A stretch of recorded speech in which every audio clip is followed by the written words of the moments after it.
할렐루야. 10월 첫째 주 수요 예배에 나오신 여러분 예수님의 이름으로 축복하고 환영합니다. 코로나로 점점 무뎌져가는 우리의 삶, 그리고 그보다 더 심각한 우리의 예배가 세워지는 귀한 시간이었음을 소망합니다. 하나님, 우리가 위대하신 하나님을 바라보면서 예배를 세워가길 원한다고 그 마음을 가지고 하나님께 찬양하는 귀한 시간이길 소망합니다. 함께 찬양하겠습니다.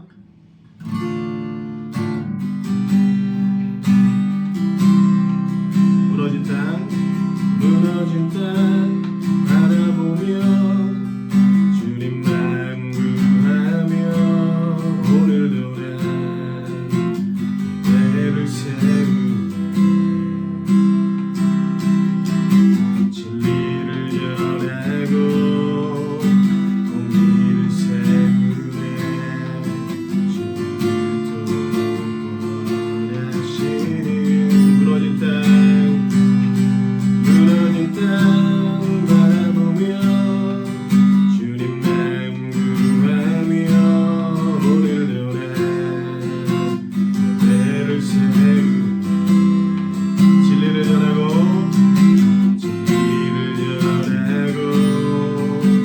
공의를 세우네.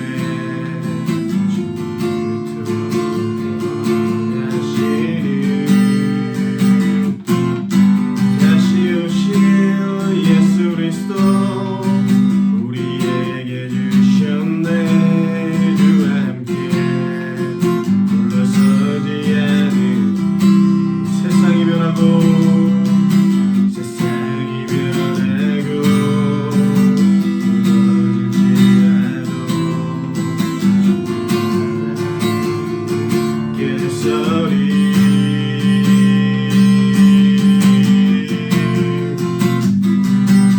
주의 영광 땅에 가득해 세세토록 홀로 영광 받으신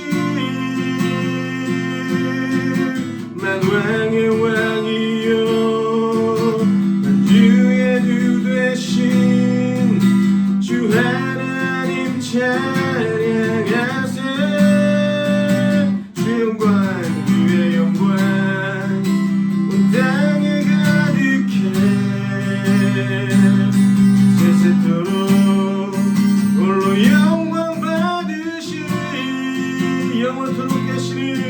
영원토록 계시는 다시 오실 나의 왕 주 하나님 찬양하세. 무너진 땅 바라보며 주님만 구하며 노래 예배를 세우네. 진리를 전하고 공의를 세우네.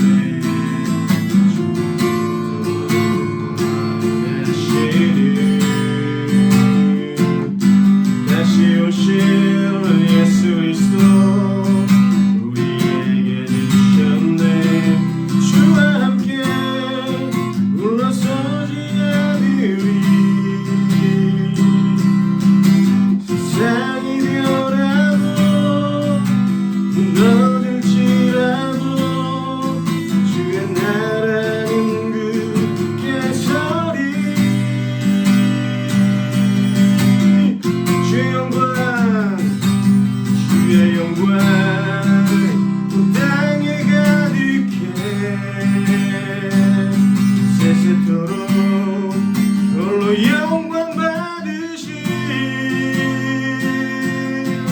만왕의 왕이요 만주의 주 되신 주 하나님 찬양하세. 주의 영광, 주의 영광 온 땅에 가득해 세세토록 홀로 영광 받으신 영원토록 계시는 다시 오실 나의 왕 주 하나님 찬양하세.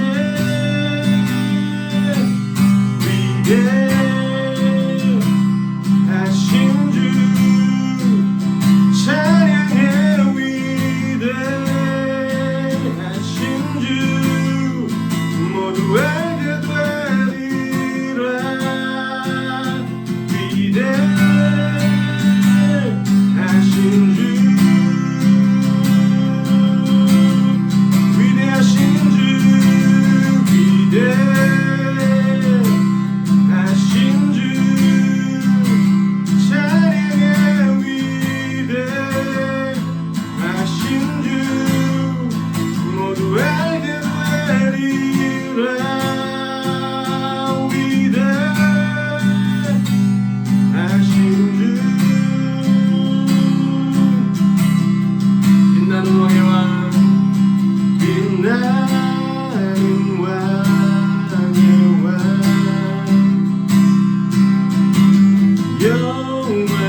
영원한 주의 주 영원한 주의 주 시간의 주관자 시간의 주관자 알파와 오메가 알파와 오메가 삼위 하나님 삼위의 하나님 아바 성령 예수 아바 성령 예수 사자와 어린 양 사자와 어린 양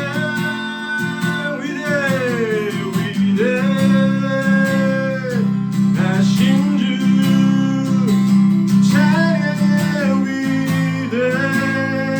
위대하신 주 모두 알게 되리라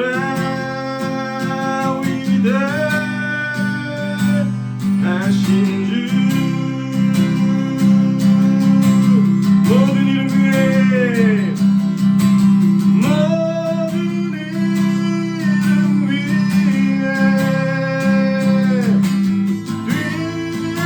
뛰어나신 이름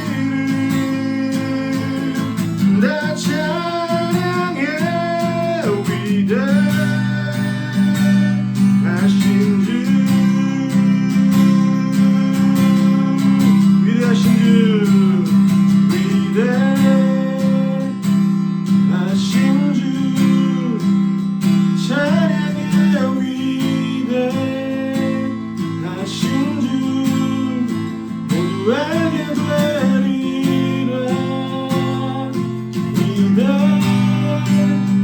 위대하신 주 우리 마지막으로 위대하신 주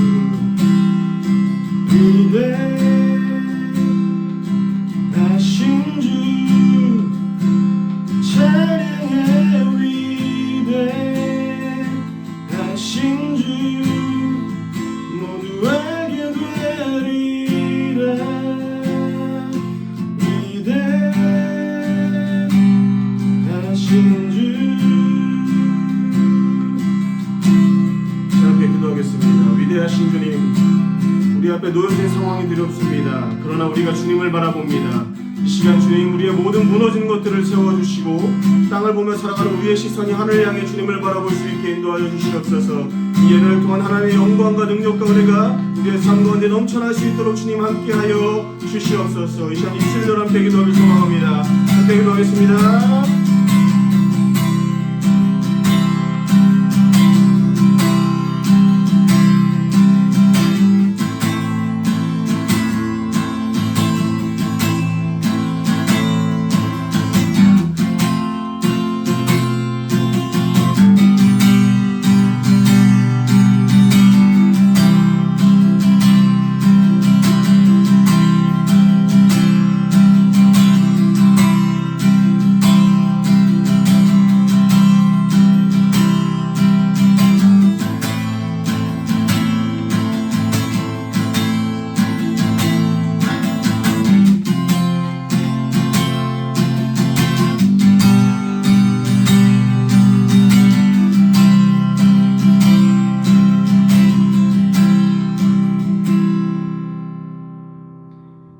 하나님 오늘도 우리를 부르신 곳에서 주님을 예배합니다.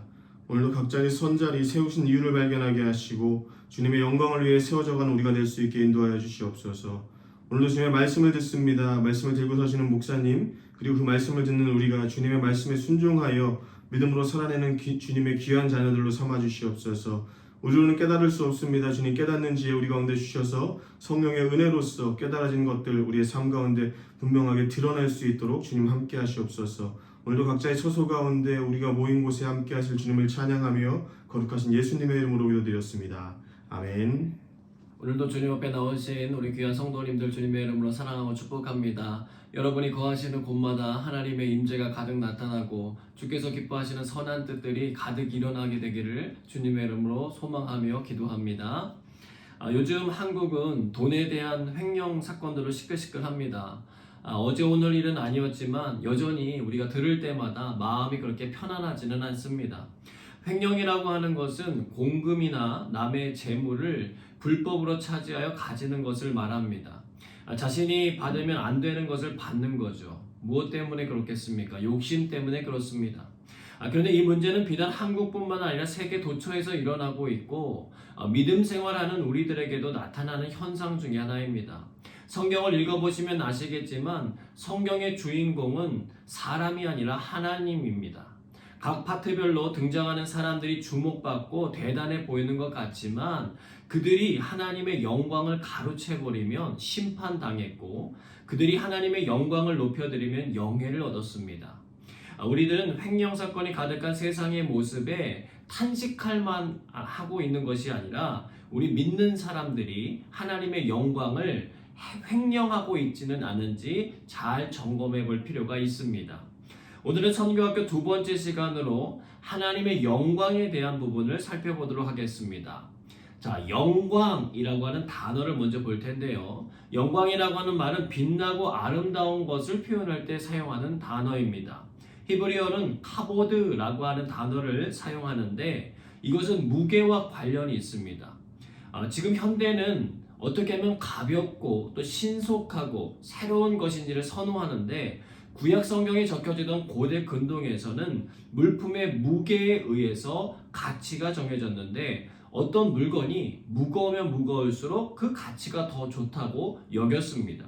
그렇다고 물질적인 것만을 의미하는 것은 아닙니다. 이 단어는 명예, 고귀함 혹은 권위를 의미하는 단어로도 사용되었습니다. 헬라어로는 영광이라는 말이 독사라고 하는 단어를 쓰게 되는데 좋은 명망이나 평판 혹은 명예라고 하는 의미로 사용됐습니다. 영광이라고 번역되어 있는 이 한자어도 이런 히브리어나 헬라어의 의미를 잘 표현해 준 거죠. 영광은 빛이 꽃처럼 나타나는, 아름답게 나타나는 것이다. 즉, 여러분 꽃도 참 아름답잖아요. 그런데 빛이 꽃처럼 나타나니까 얼마나 아름답겠습니까? 성경은 이런 하나님의 영광을 드러내는 이야기가 가득합니다. 그렇기 때문에 우리가 가지고 있는 삶의 문제에 대한 해답을 가르쳐주는 자습서 정도로만 성경을 대하면 우리는 금방 따분해지거나 실망할 수가 있습니다. 여러 이야기가 두서없이 모여있는 것처럼 보일 수 있기 때문에 그래요. 그도 그럴 것이 성경은 약 1600년이라고 하는 시간 동안에 약 40여 명의 저자들이 기록한 책이기 때문에 문체도 다 다르고 어휘도 다르고 생활 양식도 다 다르게 나타나기 때문에 그렇습니다. 그러나 성경이 우리들에 대한 책이 아니라 하나님에 대한 책이라고 보기 시작하면 달라진다는 거예요. 하나님의 영광을 기준으로 삼아서 그것을 찾아내려고 읽어내려가 보시길 바랍니다. 그러면 각종 사건들과 이야기들을 통해서 나타나는 하나님의 존귀하심을 발견하게 될 것이고 그분을 우리가 믿는다는 것이 참으로 감격스러운 일이라고 하는 것을 깨닫게 될 것입니다. 우리들은 성경이 꾸며낸 이야기가 아니라 참된 이야기라는 것을 알고 있어요. 성경이 하나님의 사랑 이야기라는 말도 많이 들어보셨을 것입니다. 근데 하나님은 단지 사람들을 사랑하시는 것뿐만이 아니에요. 하나님은 사람들이 그분을 충분히 사랑할 수 있도록 변화시켜 나가고 계십니다. 하나님은 사람들이 사랑에서 우러나온 영광을 하나님 앞에 아낌없이 드리는 예배자가 되도록 오늘날도 여전히 일하고 계세요. 그것을 느끼고 깨닫는 사람이 있고 반대로 모르고 그냥 살아가는 사람의 차이가 있을 뿐입니다. 우리는 하나님을 알 때에 비로소 그분을 사랑할 수가 있어요. 따라서 하나님은 성경을 통해 하나님의 그 열정적인 사랑을 드러내셨고 그분의 영광이 무엇인지를 밝히 보여주셨다는 거예요. 우리 교회 이름도 영광교회인데 사람들은 영광이라고 하는 말을 보거나 들으면 이게 굉장히 종교적인 용어로 생각하면서 내 자신과는 좀 별개의 문제라고 여기는 경향이 있습니다. 그런데 하나님은 우리들을 지으실 때에 이 영광을 인식할 수 있는 DNA를 심어주셨어요. 다른 동물들은 자연이나 예술 작품들을 감상하지 못합니다. 그 아름다움을 인식하지 못해요. 감탄한다든지 가만히 앉아서 듣고 그것을 감상하지 않고 자기 본능이 이끄는 대로 뭐 뛰어다니기도 하고 먹을 것을 찾기도 하고 놀거리를 찾습니다. 그러나 사람은요, 아름다움을 느껴요. 그리고 그 느낀 감정의 세계에 머무르는 것이 얼마나 행복한 것인지를 압니다. 우리가 흔히 사용하는 말 중에 하나가 이런 말이 있잖아요. 당신을 만나게 돼서, 선생님을 만나게 된 것은 저희 집의 가문의 영광입니다. 뭐 이런 말 많이 들어보셨죠? 그만큼 상대방이 존귀하고 가치 있다라고 하는 것을 인정하는 것입니다. 영광을 돌리는 행위죠. 근데 이 영광을 받으셔야 하는 진짜 주인이 있다는 것입니다. 말씀으로 세상을 창조하신 하나님이세요. 그분을 만난 사람들은요, 모두 그분의 영광 앞에 압도되었습니다. 당신을 만난 것이 가문의 영광입니다 라고 하는 상투적인 표현조차도 사용하지 못했어요. 여러분, 최고의 교육을 받았던 모세는요, 하나님 앞에서 자기가 아무것도 아니라고 하는 것을 고백했습니다. 이사야 선지자는 자신에게 하나님의 화가 임했다라고 고백했습니다. 베드로는 자신은 죄인이니까 자신을 떠나달라고 고백했습니다. 바울은 3일 동안 눈이 멀어버렸습니다. 여러분, 왜 이런 일들이 벌어지는 것입니까? 그분의 영광이 너무나도 크고 너무나도 화려하고 너무나도 강력하기 때문에 그래요. 마치 빛이 강하면 눈을 뜰 수 없는 것처럼 하나님의 영광은 그 안에 엄청난 강렬함이 있다는 것입니다. 그러면 그들과 같이 우리도 특별한 신비적 경험을 해야만 그것을 느낄 수 있는가? 여러분, 그렇지 않아요. 사람은요, 글을 통해서도, 그리고 음악과 미술을 통해서도, 자연 만물 속에서도 영광을 느끼고 알아챌 수 있는 감각을 가지고 있습니다. 즉, 하나님께서 주신 성경을 통해서도, 그리고 찬양과 기도를 통해서도, 그분이 만드신 자연 만물 속에 거하면서도 하나님의 영광을 충분히 느끼고 깨달을 수 있다는 거예요. 시편 86편 8절로 9절 말씀 같이 읽어봅니다. 주여, 신들 중에 주와 같은 자 없사오며 주의 행하심과 같은 일도 없나이다. 주여, 주께서 지으신 모든 민족이 와서 주의 앞에 경배하며 주의 이름에 영광을 돌리리이다. 아멘. 여러분, 이 시편 기자의 고백처럼 하나님의 크고 위대하신 영광이 깨달아져서 경배하고 영광을 돌리는 일들이 생겨나시기를 주님의 이름으로 축복합니다. 자, 그렇다면 오늘 첫 번째로 나눌 메시지는 하나님 영광의 두 가지 방향이에요. 첫째는 하나님은 모든 열방에게 그분의 영광을 보이신다는 것이고, 둘째는 반대로 하나님은 모든 열방을 통하여 영광 받으시기 원하신다는 거예요. 자, 하나님은 전능하시고 무한하신 신이시고, 우리는 제한이 많고 유한한 사람입니다. 그것이 창조주와 피조물의 관계인 거죠.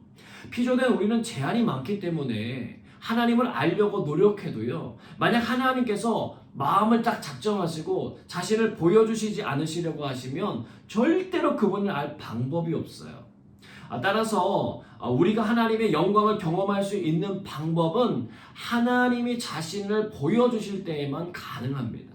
이것을 계시라고 표현하는데, 이 세상에는 하나님이 주신 특별 계시와 특별 계시인 성경책이 있고요, 일반 계시인 자연 만물을 비롯해서 역사라든가 예술이라든가 양심과 같은 것들이 있습니다. 이 두 가지를 가지고 우리는 하나님의 영광을 볼 수 있게 되는 거예요. 오늘은 그 중에서 성경책을 통하여 주시는 하나님의 영광의 계시를 살펴보고자 합니다. 자, 하나님께서 믿음의 조상으로 세운 아브라함은요, 그분이 약속하신 땅에 도착했지만 그가 어떤 훌륭한 선교사로서의 자질을 갖췄던 것은 아닙니다. 그는 아내를 누이라고 속였다가요, 망신만 당하고 애굽 땅에서 쫓겨났던 사람이에요. 물론 하나님의 개입으로 인해서 아내 사라의 성적인 순결을 지켜줬고, 또 힘 있는 사람들이요, 그 그룹을 함부로 하지 못하도록 하나님 만들어 주셨습니다. 또 조카 롯이 잡혀갔을 때에도 전력상으로는 그가 300명이 넘는 훈련된 자가 있었음에도 불구하고 사실 이겨서 싸우기에는 장담할 수 없는 적이었는데 승리케 하셨어요. 계속해서 그분의 영광을 보여주신 것입니다. 애굽에서 노예로 살던 이스라엘을 출애굽시킬 때도 마찬가지예요. 당시 모든 것이 가능하다고 여겼던 애굽의 신들과 군대를 하나님이 꺾으셨습니다. 그러나 완전히 멸망시키지는 않으셨어요. 그 이유를 하나님이 설명해 주시는데요. 출애굽기 9장 15절로 16절 같이 읽습니다.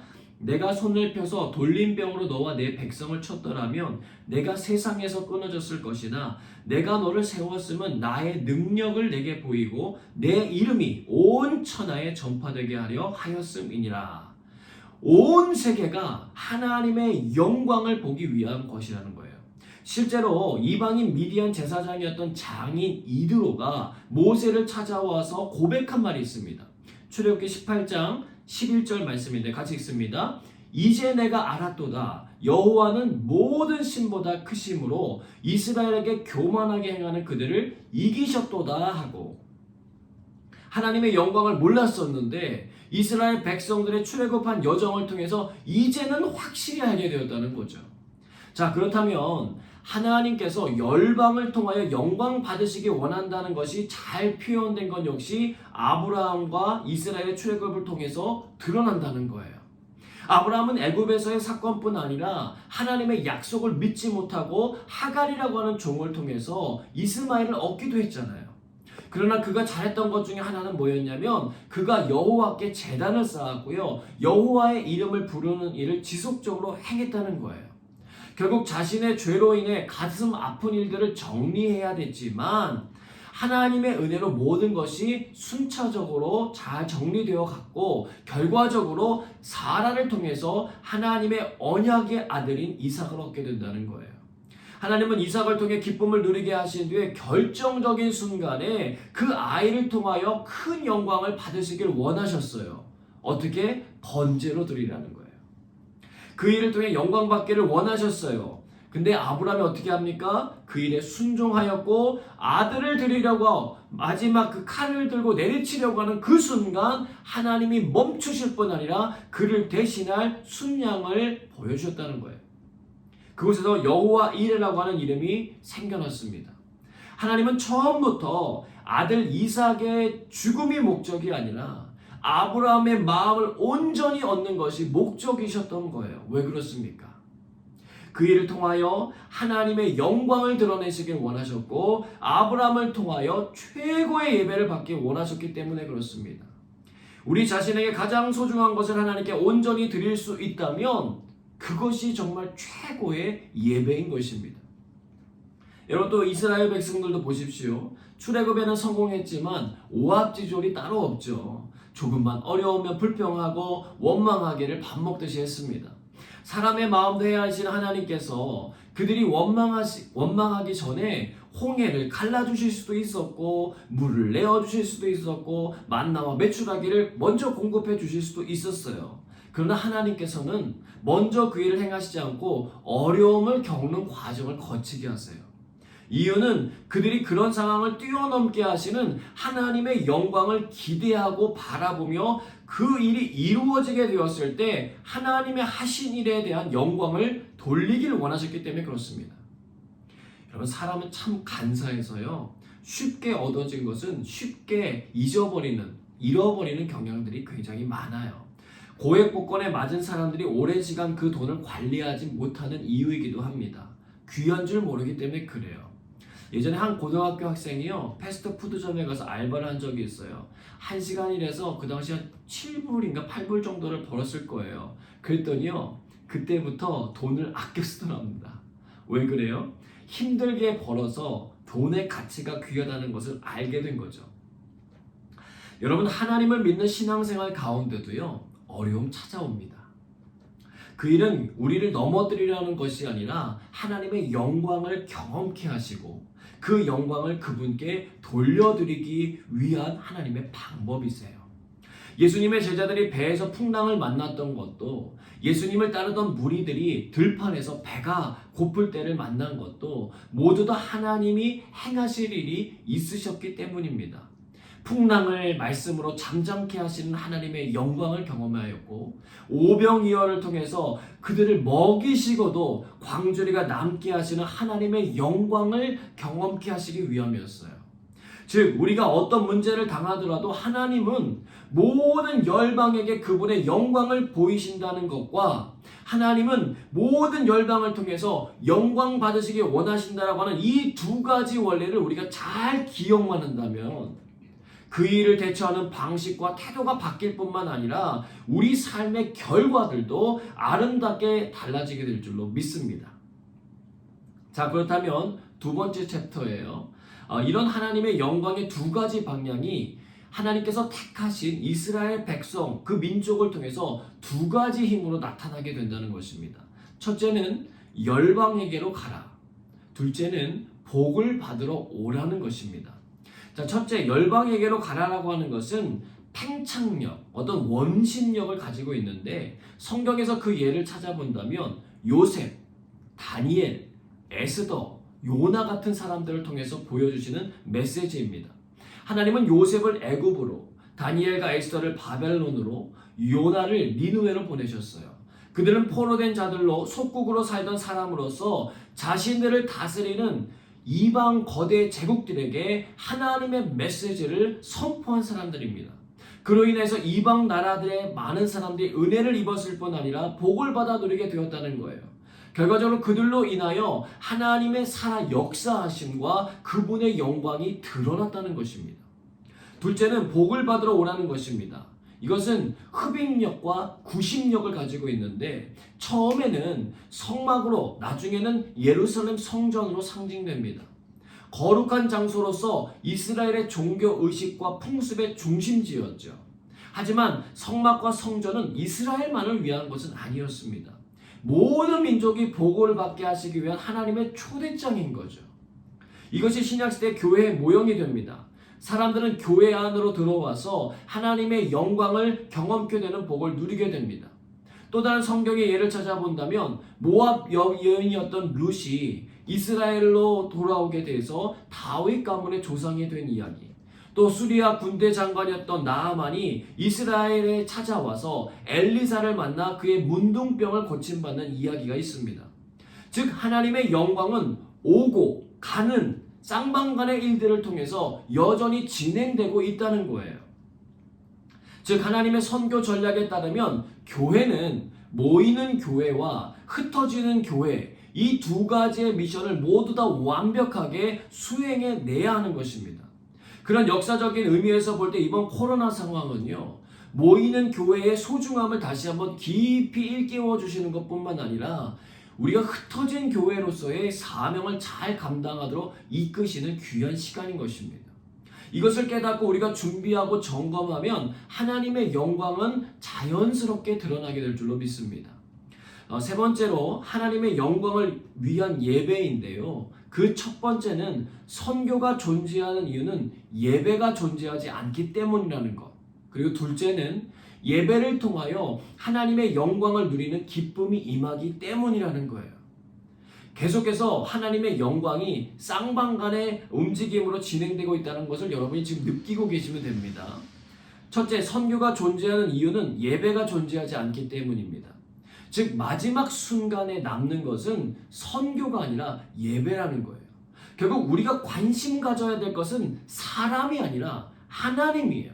성경은 철저하게 사람을 향한 하나님의 일하심을 드러내지만 결국 그것은 그들로 하여금 하나님을 바라보게 하시기 위한 일이라는 거예요.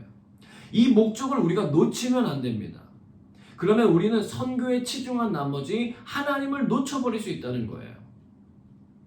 예수전도단의 존 도우스는 이 부분에 대해서 다음과 같이 지적했어요.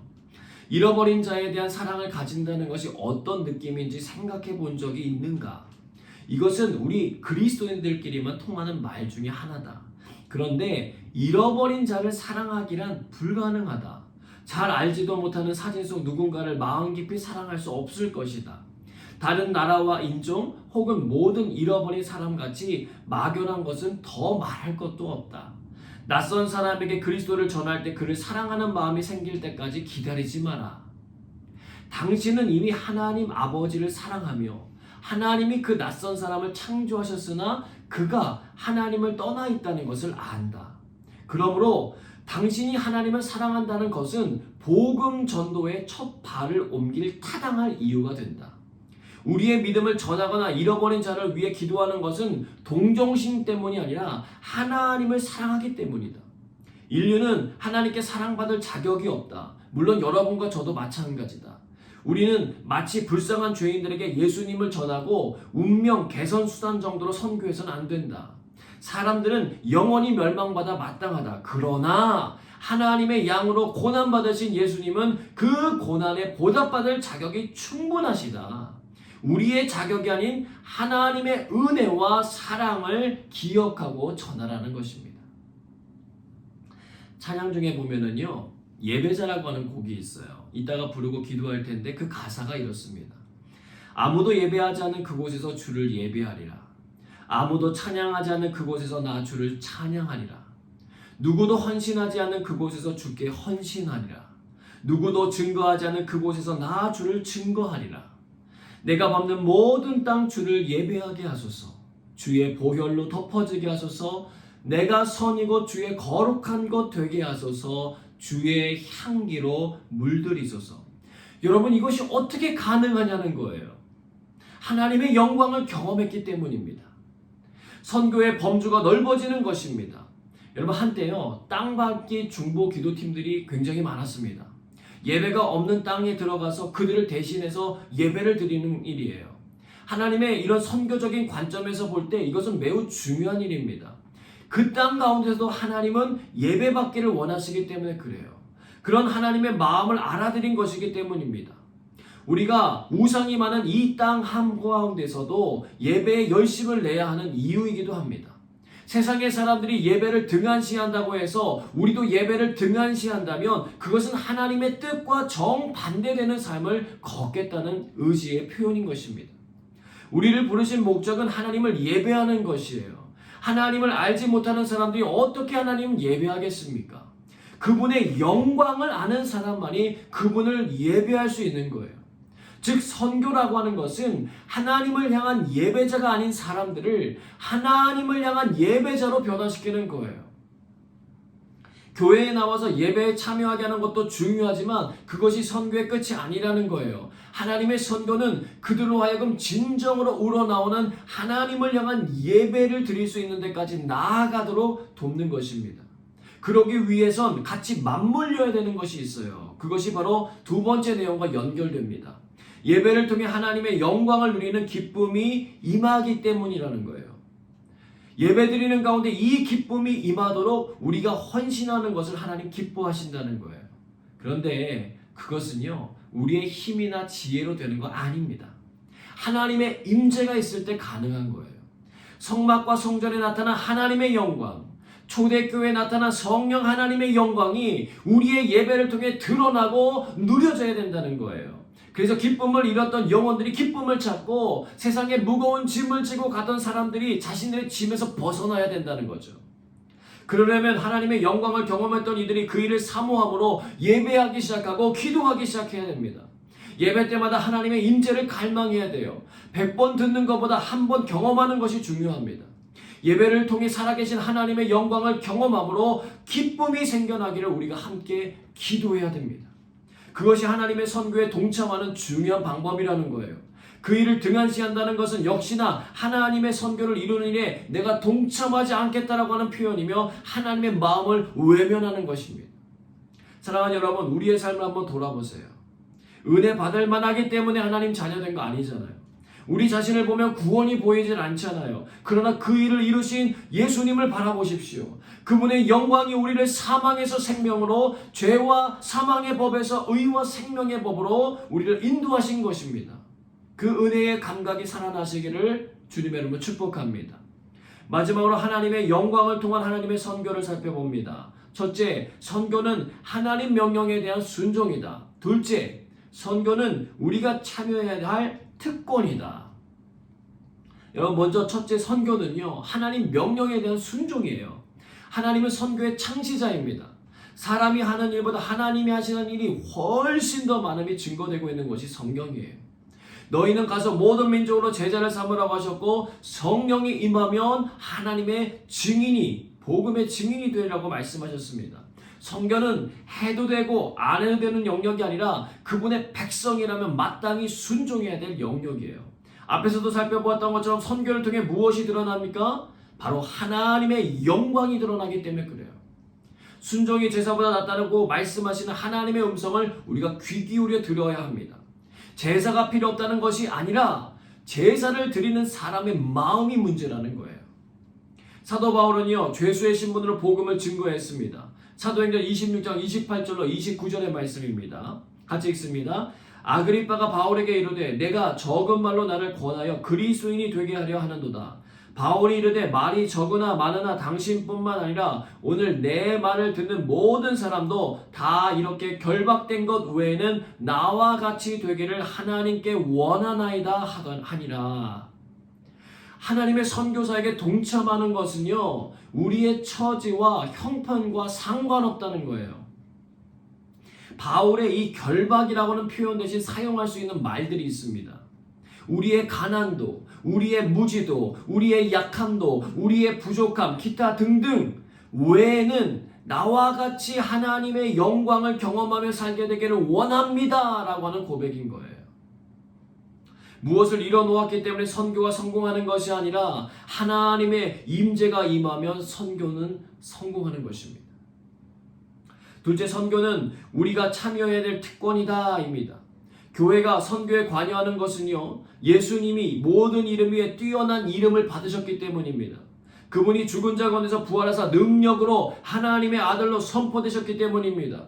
또 하나님이 그리스도 안에서 세상을 자신과 화목시키시고 유대인들과 이방인들이 십자가를 통하여 한 몸으로 서로 화목하게 하셨기 때문입니다. 우리가 전하는 것은 세상을 시끄럽게 만들거나 세상을 무질서를 가져다 주기 때문에 전하는 거 아닙니다. 오히려 평안케 하고 질서를 가져다 줍니다. 하나님은 어지러움의 하나님이 아니라 질서의 하나님이시기 때문에 그래요. 여러분, 요즘 한국 문화가 세계에 영향을 주고 있습니다. 우리는 이 일을 만든 사람들의 노력에 비하면 아무것도 한 것 없지만 한국인이라는 이유로 그 특권을 누리며 살아가고 있어요. 마찬가지예요.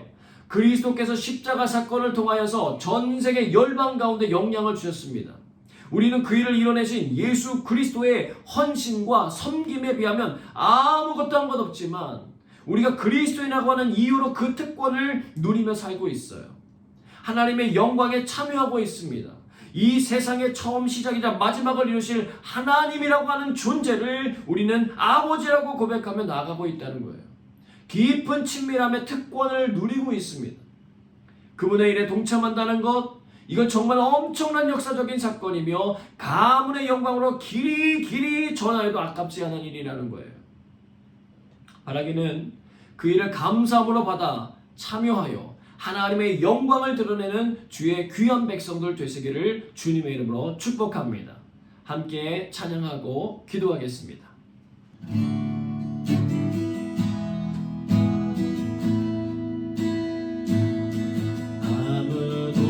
아무도 예배하지 않은 그곳에서 주를 예배하리라.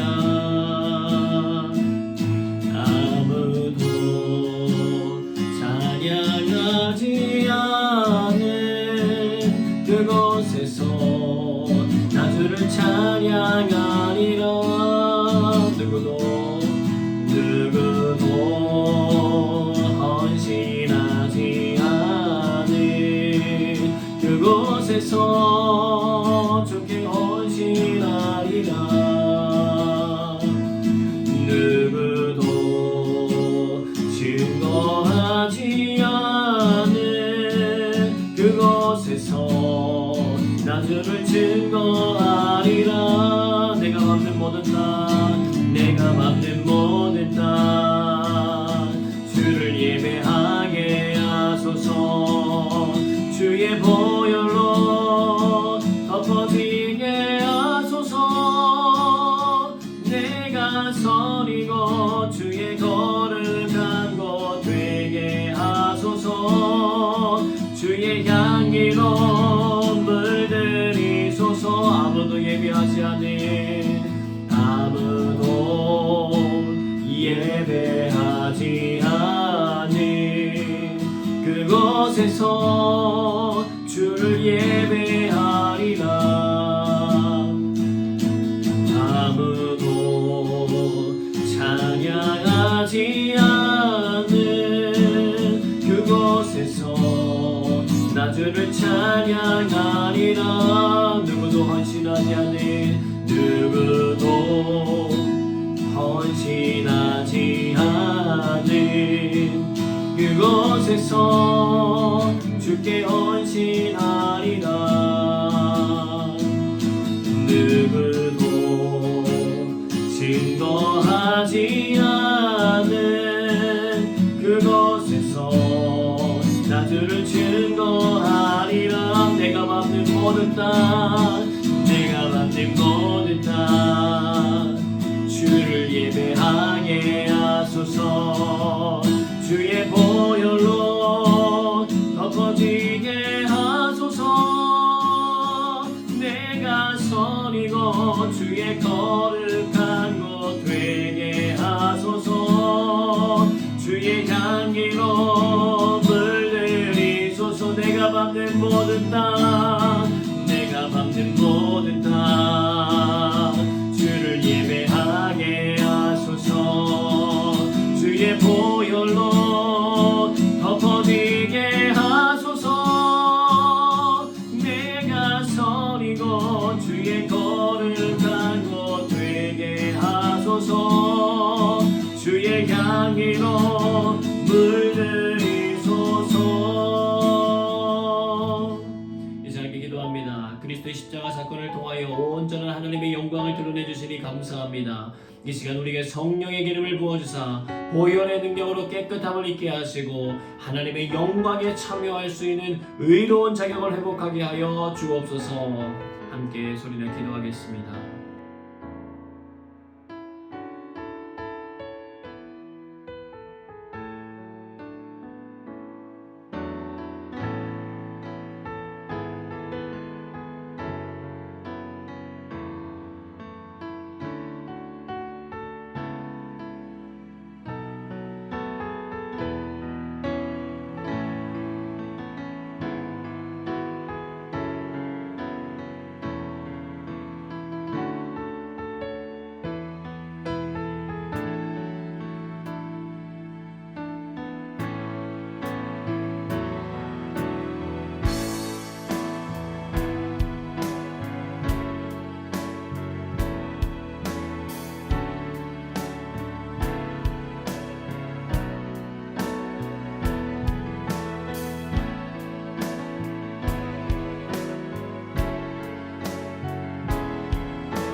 하나님의 임재를 갈망하고 사모합니다.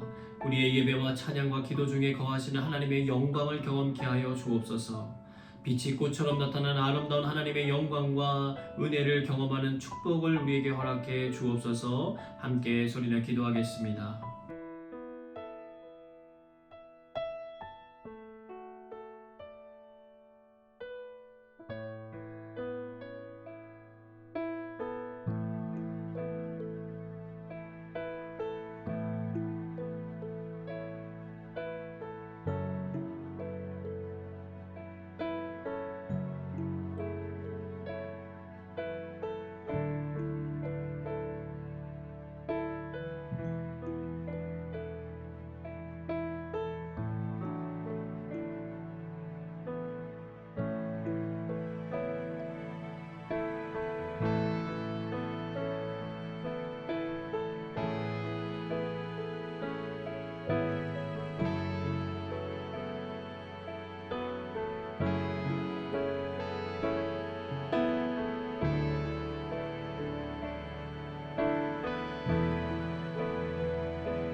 계속해서 기도합니다. 하나님을 예배하는 기쁨을 누리지 못하는 수많은 영혼들을 주님 축복하여 주셔서 그들이 예배자의 삶을 살아가는 은혜의 길을 걷게 하여 주옵소서.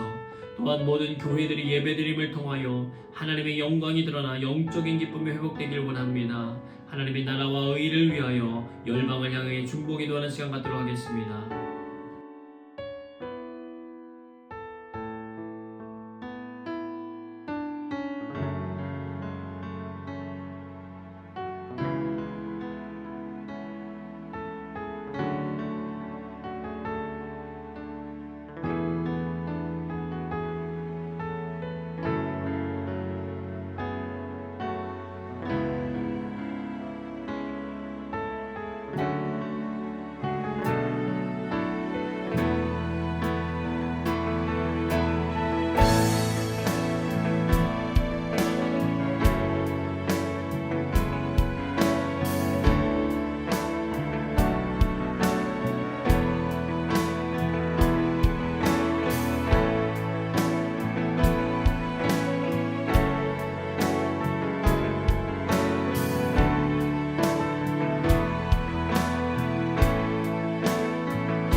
주의 은혜에 머물도록 붙들어 주시고 온라인 예배를 드릴 수밖에 없는 형편에 있는 이들의 믿음이 더욱 자라게 하여 주옵소서. 우리 모든 성도들이 하나님의 영광을 사모하는 축복을 주시고 주님이 기뻐하시는 참된 예배자로서 온전히 서도록 인도해 달라고 교회를 위하여 공동체의 목장을 위하여 서로를 위해서 함께 기도하도록 하겠습니다.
이 시간 잠잠히 주님의 음성을 듣는 기도하도록 하겠습니다.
고마우신 아버지 하나님 감사합니다.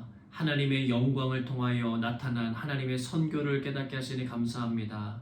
우리에게 영광의 광채 늘 비추어 주시고 우리로 하여금 그 거룩한 임재한 가운데 늘 살면서 하나님의 그 아름다우심 찬양하며 살게 하여 주옵소서.